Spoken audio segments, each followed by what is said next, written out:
हमारा अतीत सिर्फ एक कागज़ में लिखा हुआ दस्तावेज नहीं होता है, सिर्फ एक स्याही नहीं होती है, स्याही से लिखे हुए शब्द नहीं होते हैं। यह एक सबक होती है, एक सीख होती है। जो गलतियां हमने अतीत में की उससे सीखें और अपने आने वाली पीढ़ियों को और अपने वर्तमान को सुधारें, जिससे कि एक बेहतर भविष्य की तरफ इस दुनिया को, इस संसार को हम आगे ले जा सकें। लेकिन दुख की बात है कि हम इसे सीखते नहीं हैं। आज के वीडियो में मैं आपका दोस्त रसल रघुवंशी स्वागत करता हूं आप सभी का एक नई श्रृंखला में। आप लोगों को जो पिछले मैंने हफ्ते आप तक प्रेषित की थी इजराइल और फिलिस्तीन के आपसी कॉन्फ्लिक्ट को लेकर के उसका जन्म कैसे हुआ, उसी श्रृंखला को आगे मैं बढ़ाऊंगा। लेकिन सबसे पहले मैं आपसे रिक्वेस्ट करना चाहूँगा कि यदि आपने पिछला वीडियो नहीं देखा है तो आई बटन दबा करके या डिस्क्रिप्शन में जा करके लिंक से उस वीडियो को देख लीजिए। और एक माफ़ी की भी बात आप लोगों के सामने रखूँगा। पिछले वीडियो में मैंने बताया था कि 62 ईसा पूर्व में इजराइल के ऊपर रोमन साम्राज्य का आक्रमण हुआ था। यह बात तो सही है, लेकिन वह आक्रमण जो था वह टाइटस ने नहीं किया था, वह आक्रमण किया गया था पोम्पियो द ग्रेट द्वारा। हालांकि उस वीडियो में मैंने अपनी बात को आपके सामने पेश किया था, लेकिन दोबारा मैं आपसे माफ़ी चाहता हूं साथियों। अब आगे बढ़ते हैं कि ईसा मसीह के मृत्यु के बाद धीरे धीरे ईसा मसीह के समर्थकों की संख्या बढ़ना प्रारंभ हो गई। 60 ईसा तक आते आते एक भारी संख्या में ईसा मसीह के फॉलोअर्स संसार में तेजी से बढ़ना प्रारंभ हो गए। और 66 ईसा पूर्व का वह समय आ गया जब इजराइल और रोमन साम्राज्य के बीच काफ़ी कॉन्फ्लिक्ट हो गया, विरोधाभास होने का। दोनों के बीच एक लंबा एक युद्ध हुआ, जिस युद्ध में इजराइल या यहूदियों को पराजय का सामना देखना पड़ा। उसके बाद रोमन साम्राज्य का कब्जा हो जाता है पूरे यरूशलेम पर, पूरे इजराइल पर। यह नेतृत्व किया था टाइटस ने। टाइटस का कमांडर हुआ करता था उस समय, और उसने 72 ईसा में सेकेंड टेम्पल को तोड़ दिया। मैं बार बार जो फर्स्ट टेम्पल सेकेंड टेम्पल की बात करता हूँ, इसके पीछे यह कारण यह यहूदियों का सबसे ज़्यादा फेथफुल प्लेस है। यहाँ पर होली ऑफ द होलीएस्ट मंदिर या प्लेस इसे कहा जाता है, क्योंकि मूसा को जो उपदेश दिए गए थे फरिश्ते द्वारा या ईश्वर द्वारा जो उन्हें उपदेश भेजे गए थे, उसकी लिपिबद्ध करके उसकी लिपि को, जिसे 10 कमांडमेंट्स कहा जाता है, जो कि काफ़ी सम्मान की दृष्टि से देखा जाता है यहूदी धर्म में, उसे एक बक्से में करके उसी मंदिर में रखा गया था, जो कि एक फर्स्ट टेम्पल था जिसे सोलोमन ने बनवाया। और सेकेंड टेम्पल जो 516 ईसा पूर्व में बना था, और हेराल्ड जिसके बारे में मैंने आपसे चर्चा की, उसका जीर्णोद्धार करवाया था, वो चाहे तो चबूतरा बनवाया था। इस चबूतरे को याद रखिएगा, यह फिर आपके सामने आएगा आगे जाने के बाद। और इस दूसरे मंदिर को टाइटस ने तोड़वा दिया, पूरी तरीके से यहूदियों को वहाँ से रिप्लेस किया। एक बार फिर यहूदियों के बीच हलचल मची और वह पूरी दुनिया में भाग भाग करके अपनी जान बचाए। इस प्रकार से 72 से लेकर के 135 ईसा पूर्व तक रोमन साम्राज्य का कब्जा रहा, और यह कब्जा आगे बढ़ता गया। शांतिपूर्वक तो नहीं, लेकिन कहीं कहीं धीरे धीरे समय बदलने के साथ मामले ठंडे होते गए। और इसमें जो आक्रामक नई चीज़ जुड़ी वह जुड़ी 306 ईसा में। 306 ईसा में रोम साम्राज्य का जो सम्राट बनता है वह होता है कॉन्स्टेंटीन। कॉन्स्टेंटीन एक महत्वाकांक्षी शासक होता है। धीरे धीरे साथ ही साथ धीरे धीरे उसका झुकाव जो होता है वह ईसाइयत की तरफ बढ़ता है। ईसाइयत की तरफ जितना ज़्यादा उसका झुकाव बढ़ता है, उतना ही यहूदियों के प्रति उसके मन में नफरत चलती चली जाती है। 313 ईसा में उसने ईसाई धर्म को मानने वालों का समर्थन खुलकर करना प्रारंभ कर दिया। और 330 ईसा पूर्व में उसने कॉन्स्टेंटाइन नाम का शहर बसाया, जिसे वर्तमान में इस्तांबुल कहा जाता है, जो वर्तमान में तुर्की का स्थान है। और अपनी राजधानी को रोम से लेकर के इस्तांबुल या उस समय के कॉन्स्टेंटीन में स्थापित की। और कॉन्स्टेंटीन बिल्कुल असहिष्णु था यहूदियों के विरुद्ध। उसने भारी संख्या में यहूदियों का जनसंहार करवाया, भारी संख्या में उन पर अत्याचार और बहुत प्रकार से प्रताड़ित किया। और 337 ईसा पूर्व में उसकी मृत्यु हो गई। अब यहूदियों के जीवन में एक और भयानक दौर शुरू होने वाला था। 380 ईसा 380 एडी में रोम साम्राज्य ने ईसाइयत को, क्रिश्चियनिटी को अपना राजकीय धर्म घोषित कर दिया। इसके बाद पूरा रोम में के साथ साथ जैसा रोम साम्राज्य का विस्तार होता गया, उसी के साथ साथ क्रिश्चियनिटी का भी विस्तार पूरी दुनिया में होता गया। और जहाँ जहाँ सैनिक गए वहाँ वहाँ बाइबिल गई, वहाँ वहाँ फादर गए, वहाँ वहाँ फॉलोअर्स गए ईसा मसीह के। और जितनी ज़्यादा संख्या में ईसाइयत फैली, उतना ही विरोधी यहूदियों के पैदा होते गए। वजह क्या था, पिछले वीडियो में मैंने बताया था आप लोगों को। एक भयानक बुरा दौर झेलना पड़ा यहूदियों को। सच कहूँ तो इतिहास में जितना बुरा समय, जितनी प्रताड़ना, जितनी समस्याएं, जितनी वेदनाओं का सामना यहूदियों को करना पड़ा है, विश्व में किसी धर्म को इतनी ज़्यादा प्रताड़ना अपने धर्म, अपनी फेथ के कारण नहीं करना पड़ा है। उसके बाद 395 का वर्ष आता है जब बाइजेंटीन साम्राज्य ने कब्जा कर लिया यहूदियों के शहर यरूशलेम पर। अब रोम साम्राज्य का तो अंत हो गया, लेकिन बाइजेंटीन साम्राज्य भी रोम से ही निकला हुआ एक साम्राज्य था, जिसे पूर्वी रोम साम्राज्य भी कहा जाता था। सत्ता बदल गई, शासक बदल गए, लेकिन बदस्तूर जारी रहा यहूदियों के ऊपर होने वाला अत्याचार, क्योंकि कहीं न कहीं यह भी एक रोमन साम्राज्य की श्रृंखला थी। यह अलग बात है कि अलग साम्राज्य था, लेकिन फेथ और इसका विश्वास जो था वह भी ईसाइयत से ही जुड़ा हुआ था। यह आगे चलता रहा। यह उनके ऊपर अत्याचार एक लंबे समय तक 638 ईसा तक चलता रहा। अब 638 ईसा में क्या परिवर्तन हुआ, इसको जानने से पहले सबसे पहले आपको मोहम्मद साहब को समझना होगा। हजरत मोहम्मद साहब का जन्म 570 ईसा में हुआ था। बचपन में ही इनके पिता की मृत्यु हो गई। इनका पालन पोषण इनके चाचा ने प्रारंभ किया, बाद में उनकी भी मृत्यु हो गई। और धीरे धीरे मोहम्मद साहब हीरा की जो गुफाएं थी वहाँ पर जाने लगे। वहाँ पर शांतिपूर्वक रहते थे, घंटों घंटों कई दिनों तक बिल्कुल मेडिटेट करते थे, बिल्कुल ध्यान में चले जाते थे। जिस प्रकार से मैंने ईसा मसीह के बारे में बताया, सारे महापुरुषों की बात अगर आप साम्यता देखें, चाहे बौद्ध हो, चाहे कृष्ण हो, चाहे ईसा मसीह हो, चाहे मोहम्मद साहब हों, सब एक मेडिटेशन और योग की प्रक्रिया से जरूर गुजरते हैं। और इसी योग की प्रक्रिया के दौरान वहाँ इनलाइटमेंट होते हैं, उन्हें ज्ञान की प्राप्ति होती है। 610 ईसा में ऐसा माना जाता है जिब्राइल, जिनका जिक्र मैं पहले भी कर चुका हूँ, एक फरिश्ते हैं जिन्होंने इब्राहिम को, मूसा को ईश्वर द्वारा लाए गए संदेश को बताया था, वही प्रकट होते हैं। ऐसा इन्होंने कहा मोहम्मद साहब ने, और उन्हें ज्ञान दिया कि तुम्हें अपने लोगों को इनलाइटमेंट करना है, अल्लाह की रास्ते पे ले जाना है, उन्हें सही रास्ते पे ले जाना है। 613 ईसा के साथ 613 ईसा से मोहम्मद साहब इस्लाम का प्रचार प्रारंभ करते हैं। यह प्रचार उनका ठीक ठाक चल रहा था, अच्छे से चल रहा था, लेकिन 619 का वह वर्ष आता है जब उनके करीबी अबू तालिब की मृत्यु हो जाती है। अबू तालिब मक्का के एक प्रभावशाली व्यक्ति हुए। उनकी मृत्यु के बाद धीरे धीरे जो राजनैतिक प्रभाव जो था वह बढ़ता चला गया। वहाँ पर भारी संख्या में कुरैशी रहा करते थे, जो कि बहुदेववाद में विश्वास करते थे। उन्हीं की डर की वजह से 622 एडी में भागना पड़ा मक्का को छोड़ करके मोहम्मद साहब को, और मदीना की तरफ मूव कर गए, और उसी को कहते हैं हिजरी। मक्के से मदीने की यात्रा को हिजरी कहा जाता है, और उसी साल से हिजरी सन की शुरुआत मानी जाती है इस्लाम में।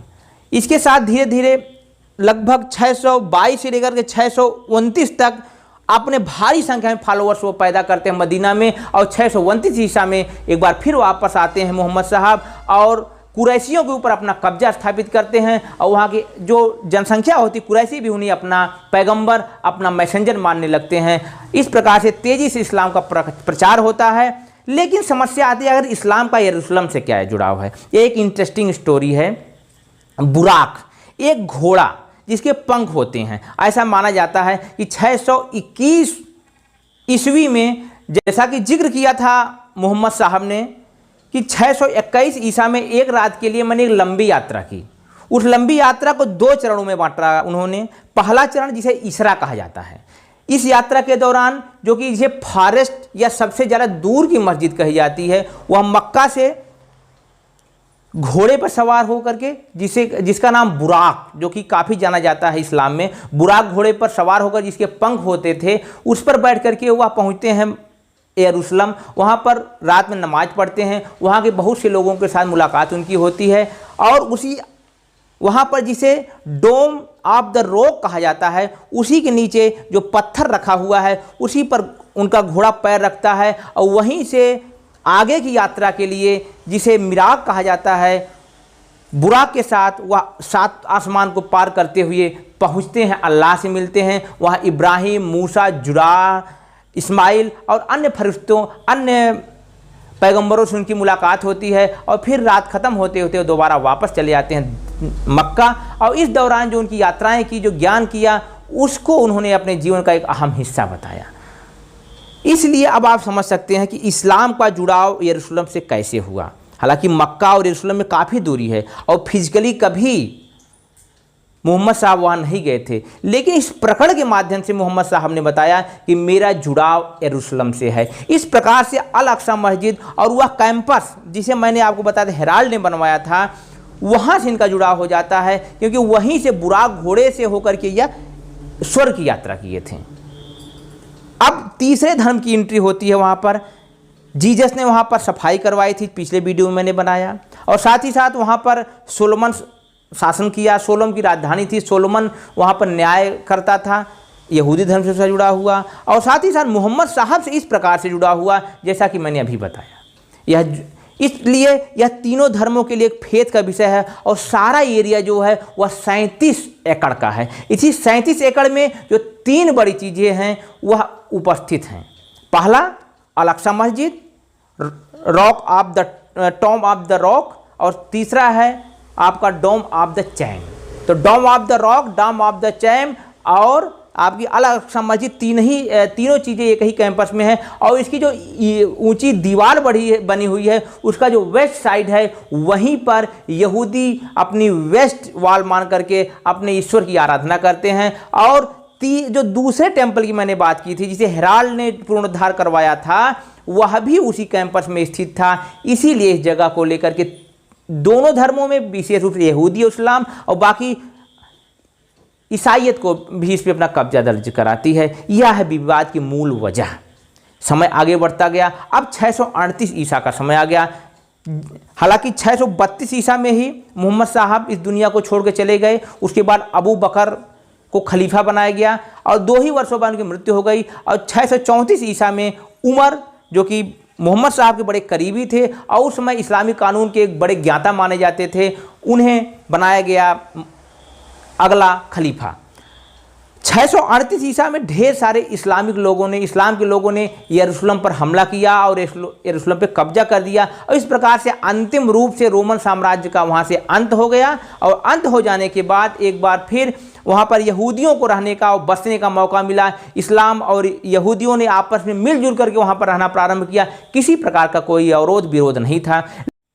1099 तक यहूदी और मुसलमान बड़े आराम से वहाँ पर रहते थे यरूशलेम में। लेकिन 1099 की वो घटना जब क्रूसाइड्स प्रारंभ होता है, क्रूसाइड्स का मतलब था ईसाइयों और मुस्लिमों के बीच होने वाला धर्म युद्ध।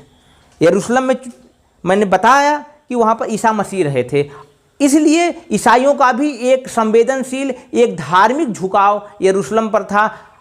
कब्जे के लिए भारी संख्या में रोम से ईसाई आए। 1099 में उन्होंने मुस्लिमों को वहाँ से हटा करके कब्जा कर दिया यरूशलेम पर। और इस कब्जे के बाद यहूदियों का और मुसलमानों का भारी संख्या में जनसंहार हुआ। 1189 तक वहाँ पर कब्जा रहा ईसाइयों का। लेकिन 1189 में अयूबी वंश की वहाँ पर स्थापना हुई और अयूबी वंश ने वहाँ पर अपनी डायनेस्टी प्रारंभ की, जो कि 1290 सन तक चली। 1290 में वहाँ पर मामुलुक वंश का शासन स्थापित रहा। इस बीच यहूदियों और इस्लाम के फॉलोअर्स मुसलमानों में ठीक ठाक संबंध बनता रहा। और वह समय आया 1516 में, जब 1516 में उस्मानिया हुकूमत ने पूरे फिलिस्तीन पर, पूरे इजराइल पर कब्जा कर लिया। इस प्रकार से 1000 वर्षों तक यहूदी और इस्लाम के फॉलोअर्स वहाँ पर कायदे से रहने लगे। लेकिन जो दुनिया के बाहर फैले हुए यहूदी थे, उन पर अन्याय अत्याचार होता रहा। इसी श्रृंखला में 19वीं सदी आती है, जहाँ पर एंटीसेमिटिक आंदोलन प्रारंभ होते हैं। एंटीसेमेटिक का मतलब जो कि यहूदियों के विरुद्ध होने वाले ढेर सारे जनसंहार थे। इसकी मुख्य भूमि जो थी वह यूरोप थी। यूरोप में भारी संख्या में यहूदियों की हत्या की जाती थी। प्रायोजित प्रोग्राम डोमे में दंगे कराए जाते थे जिसमें यहूदियों की हत्या की जाती थी। इससे और बहुत सारे युद्धों में बड़ी बहादुरी के साथ यहूदियों ने भाग लिया, लेकिन उन्हें नीची दृष्टि से देखा जाता था, उन्हें गैर बराबरी की दृष्टि देखा जाता था। इसी से प्रारंभ दुखी होकर के 1870 के आसपास जायनिज्म एक नया कॉन्सेप्ट सामने आया जिसे यहूदी राष्ट्रवाद कहा जाता है। इस जायनिज्म को मजबूती दी उस समय के थियोडोर हर्जी ने। उन्होंने पूरे तरीके से थियोडोर हर्जी ने इस आंदोलन को पूरा सपोर्ट दिया। नेशनल इसके लिए एंथम लिखे, जैसे कि हमारे रविंद्रनाथ टैगोर और बड़े बड़े बंकिम चंद्र चट्टोपाध्याय आनंद मठ की रचना की। उसी प्रकार से हर्जी ने एक पत्र लिखा, एक बड़ी सा किताब लिखी जिसमें उन्होंने एक यहूदी राष्ट्र के लिए जहां पर सिर्फ यहूदियों का देश हो, उस मूवमेंट को आगे बढ़ाया। थियोडोर हर्जी और उनके बहुत सारे अनुयायियों ने 1897 में एक कॉन्फ्रेंस की स्विट्जरलैंड में, जिसमें दुनिया भर के यहूदी इकट्ठा हुए और सब ने मिलकर के एक यहूदी राष्ट्र की मांग की। और यह वही जगह थी जिसे आज का इजराइल कहा जाता है, जहां पर उस समय तक 1897 तक फिलिस्तीन हुआ करता था। हाँ, एक बात आपको बता दूं, फिलिस्तीन राज्य की जो सबसे पहले जो नींव रखी थी वह वही 66 ईसा के दौरान जब टाइटस आया था, उसने फिलिस्तीन राज्य की स्थापना की थी। और उसके बाद से वह फिलिस्तीन के नाम से वह जगह जाने लगी। और धीरे धीरे अब मैं आपको लेकर के आ चुका हूँ 20वीं शताब्दी तक। और 20वीं शताब्दी में यह आंदोलन पूरी दुनिया में तेज़ी से बढ़ने लगा और बहुत सारे इसको सपोर्टर मिलने लगे। और पहले वीडियो में मैं बाल्फोर समझौता के बारे में बताया हूँ। 1917 में जो प्रथम विश्व युद्ध के आसपास हुआ था, और उसको आप जरूर देखिएगा। इसके अलावा भारी संख्या में 1881 से लेकर के 1904 में फर्स्ट आलिया जिसे कहते हैं, उसमें भारी संख्या में यहूदी दुनिया भर के कोने कोने से आकर के फिलिस्तीन में उस समय के ज़मीन खरीदने लगे, अपनी बस्तियां बसाने लगे। और 1909 में उन्होंने तेल अबीब शहर की स्थापना की, जो बाद में इजराइल की राजधानी बना। इस प्रकार से दुनिया भर के यहूदियों का एक जो प्रेम था वह तेज़ी से बढ़ने लगा। अब यहूदियों के बारे में मैं कुछ बताना चाहूँगा। पूरी दुनिया की जनसंख्या अगर देखी जाए तो उसका 0.02% सिर्फ यहूदियों की संख्या है। एक छोटी संख्या कह सकते हैं, लेकिन इनका प्रभाव बहुत ज़्यादा दुनिया में है। अमेरिका में लगभग 55 लाख यहूदी हैं और वो एक अच्छी पोस्ट पर, अच्छे पदों पर हैं। और उनका अमेरिका के एडमिनिस्ट्रेशन में खासा प्रभाव है। और दुनिया और अमेरिका में प्रभाव है, रूस में इनका प्रभाव है, पूरे यूरोप में प्रभाव है। और उसी प्रभाव के बल पे छोटी संख्या होते हुए भी इनका पूरे दुनिया में प्रभाव है। इसीलिए पूरा अरब मुल्क, पूरे इस्लामिक कंट्री चाह करके भी इनका विरोध नहीं कर पाते हैं। और इनके भी शस्त्र जब भी उठाते हैं तो पराजय का सामना करना पड़ता है। एक बात और जाते जाते आपको बताऊंगा कि दुनिया के 20% नोबेल प्राइज यहूदियों को मिले हैं।